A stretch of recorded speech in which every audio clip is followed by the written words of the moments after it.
Welcome to Meganet Gaming, and I'm about to do a review that it's been on the list, but it's one I've been reluctant to do, considering I have very mixed feelings about this game. And depending on how I approach it, it's either a great game or a mediocre one. That is Elder Scrolls V: Skyrim. It was developed by Bethesda Game Studios, published by Bethesda Softworks, and directed by Todd Howard. He uses a creation engine. The game is available on Microsoft Windows, PlayStation 3 and 4, Xbox 360 and Xbox One, and Nintendo Switch. I've only played the PC version, which was released November 11, 2011. It's an action role-playing game that's single-player, with lots and lots of mods available. There's some DLC available as well, and the game is definitely much better when you get involved in the modding community. The modding community for these Elder Scrolls, if they were to get a score, would be much better than this game itself. Basically, it's set 201 years after the events of Elder Scrolls Oblivion. It takes place in Skyrim, a province of the Empire on the continent of Tamriel. There's a civil war between the Stormcloaks and the Imperial Legion. Your player character is a dragonborn, a mortal born with the soul and power of a dragon. And you start off as a prisoner. You end up escaping as usual, and eventually you go on to slay a dragon, with a lot of stuff you can do in between. So here we are in the game. Let's show some game footage.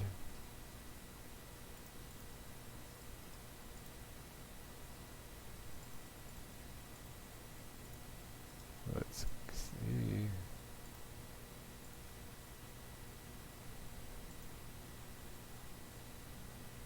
There we go, we got some game footage going. As far as the world, the graphics are showing some age at this point. However, there's lots of stuff to explore in this game, and it is quite the immersive world as far as the environment goes. The water looks great, the landscape looks great. I mean, slightly dated with the creation engine, but nonetheless, it's quite the large place to explore with lots of little things going on here and there. However, the combat, albeit a bit clunky, is still serviceable. Elder Scrolls games aren't known for having the best combat, and really with games like this, it's more about the story than it is the combat anyway. With a lot of games like this, it depends on whether you look at this as being an action-adventure game with RPG elements, or if you look at this as being a role-playing game, depending on how I'd actually grade this game. The interface is definitely one that seems like it's based more for a controller and consoles, but it's perfectly playable with a keyboard and mouse. You do have a lot of freedom in this game. Oh look, the soldier just like jumped up in the environment for some odd reason.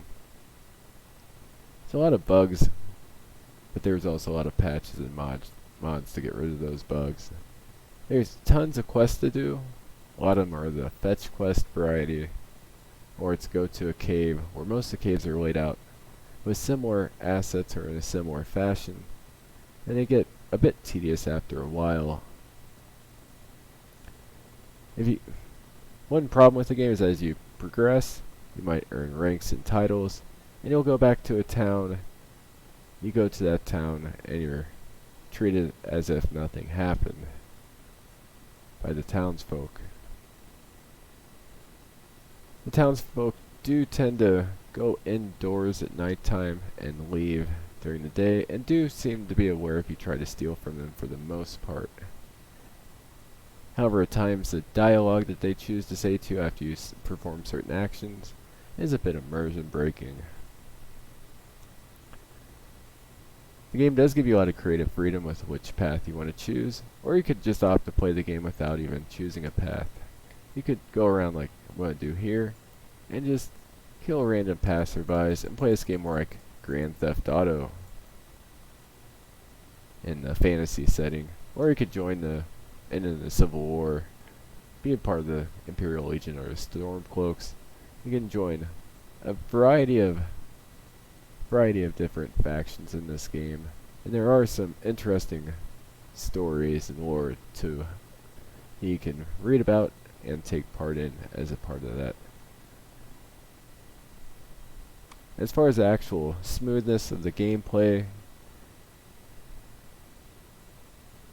the graphics, the sound, from that perspective, this is the best Elder Scrolls game. Unlike Dragon Ball and Arena, and Morrowind to an extent, the draw distance is adequate where you don't feel like you're going around as somebody who's far-sighted, or would it be nearsighted? Oh. Pale Hold Guard. Apparently this guy doesn't like me too much.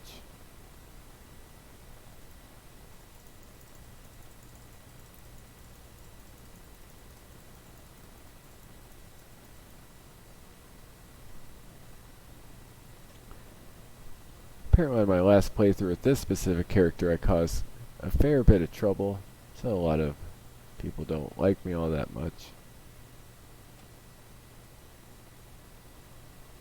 Let's get off this horse and do some fighting.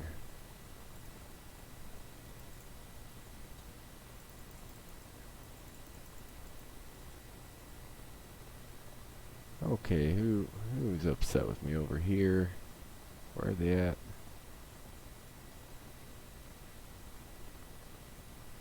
I've always found the first person perspective quite immersive.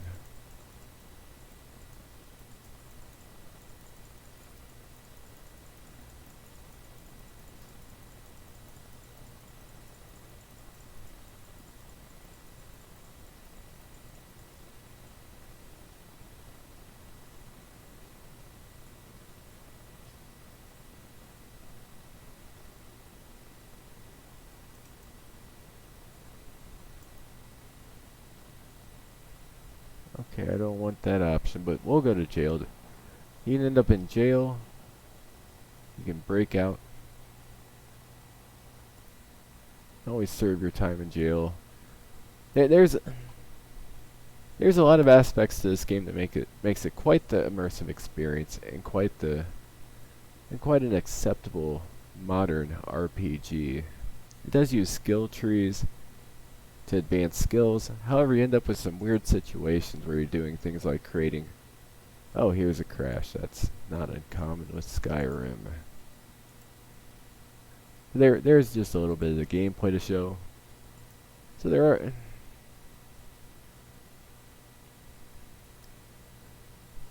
You spend a lot of time just running around doing random quests, some of which are quite fun, other ones are quite mediocre. And you feel like you're just running between map markers for a lot of the game. It seems like your player character has to act and do certain things in the game and level to a certain point and do certain participate in certain events in order for the world to actually advance. Which you go back to a game like Arcanum, the world goes on around you without your input, seemingly.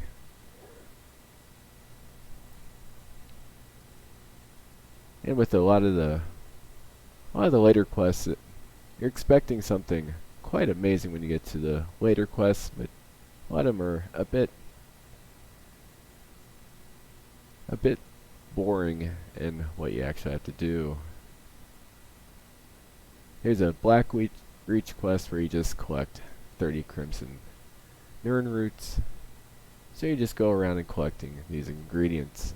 There's quite a few of these collect X number of such and such quests in the game. And perhaps in the start of the game it wouldn't be such a big issue, but when you get pretty far in the game you're still doing quests like that, it does get quite boring.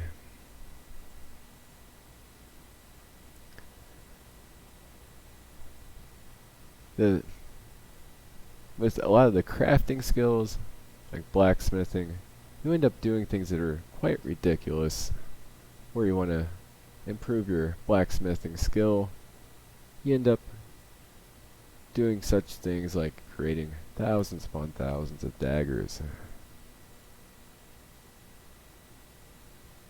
Same thing with crafting things like leather armor. You end up, maybe, I guess thousands is quite the exaggeration, but you're just creating dozens and dozens of these things to advance the skill, which I guess it's related to how real life would be. Obviously, you should improve in the skill with repetition, but it's a gameplay mechanic that just seems a bit tedious to include in a game like this. I'm sure there's other systems that are quite better, or just using the old-fashioned CRPG system where you level up and you apply your skills elsewhere. Might have been, it would at least been a less tedious system.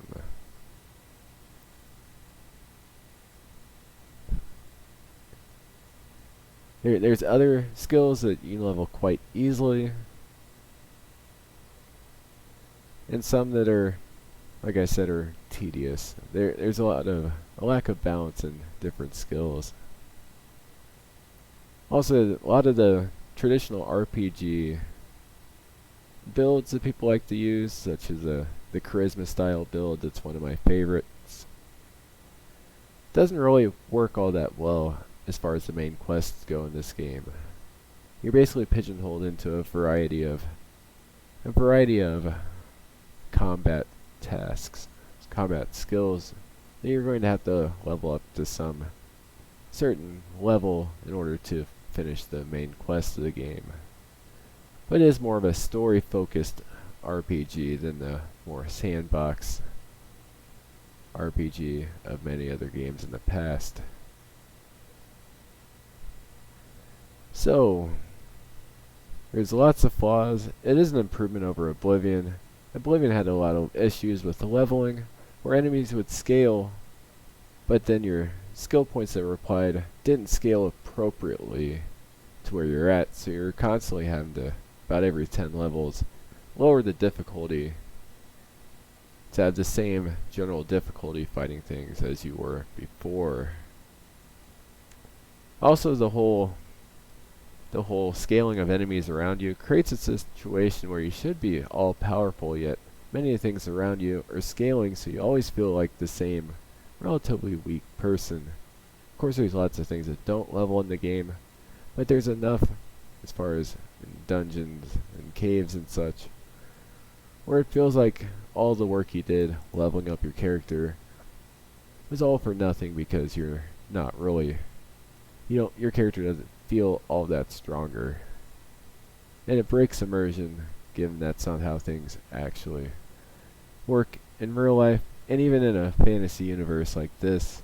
If this were to be an actual fantasy universe, I doubt that would work too. I doubt everything around you would just increase their ability to perform certain combat skills in a direct relationship with your own improvements in combat skills. However, it is a large, beautiful world. Lots of towns, lots of different things to see. You could spend dozens upon dozens of hours exploring the world. You could opt to go through the game,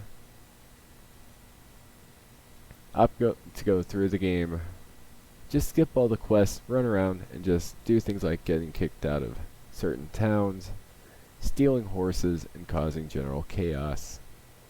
Much the way I play a game like Grand Theft Auto, where I've never actually gone through more than maybe 5 quests in the whole set of Grand Theft Auto games I've played. Yeah, I just turn it into my own little sandbox game of chaos for a while and then get off. So, as an RPG, this game doesn't really hold up to the hype. As an action-adventure game, though, it gives you a world where you can opt to play it in a sandbox type fashion. There is quite a bit here. And nonetheless, the game was fun, with all its flaws, all its bugs, and requiring lots of support from the player community, the modding community, to turn this into a workable game when it should have been the company releasing it doing that in the first place. Despite all that, in the end, it is quite the fun game, albeit flawed in many ways. With all of its issues, it's as a base release, when I take away the mods that the modding community's created, and I look at it as an RPG, it has a lot of the same issues that The Witcher 3 had, which is also a very good game, but it just lacks many of the features you require to create a proper RPG. So on the list, I do believe it's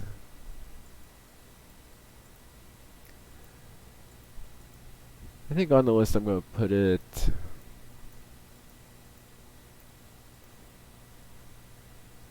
I'm going to put it in the B plus range. There's a lot here, a lot of potential for this to be an amazing game. But instead, all the focus went into developing this world, and they failed to develop the NPCs, they failed to look at character development and making the townsfolk and aspects like that believable in the world, which is necessary to create a highly immersive RPG. In the end, it is a very good game with the potential to be great, and with the modding community, they've added many mods to create quite a fun game with hundreds of hours of new content to experience and a lot of the problems fixed. So I'm going to put in the B plus range, and I'm going to rate it. I'm going to put it right below Bloodstained Ritual of the Night, right above The Witness for PC, and it's a game that I recommend with some hesitancy. Most people will play it and love the game, but I believe when a lot of people look back on this game in another 5 years, if they hadn't played this game for hundreds of hours and have the nostalgia for it, I don't believe the game's going to hold up as well as many others do over the course of time. Hope you enjoyed the review, and if you want to pick up a copy of this game, it's available pretty much everywhere. You can get a copy of it on GOG. Actually, it looks like you can't get it on GOG. I believe you can get it on Steam is what I meant. You can get it on Steam, and the Steam copy of Skyrim will cost you $39.99. If you're wanting an action-adventure game with some RPG elements, there's more than enough here for a $39.99 price tag. But if you're looking for a traditional, immersive, role-playing experience, this game is going to be quite a bit of work to try to put it into that framework, and you could buy a different product, a different game that'd be a much better option. So it's a borderline very good, almost amazing game, and it is a lot of fun. If you find it for $20 or $30, definitely pick it up, you'll enjoy it. There's just too many issues that I experienced with the game to put it in the top tier category. Hope you enjoyed the review. Please like, subscribe, and have a great day.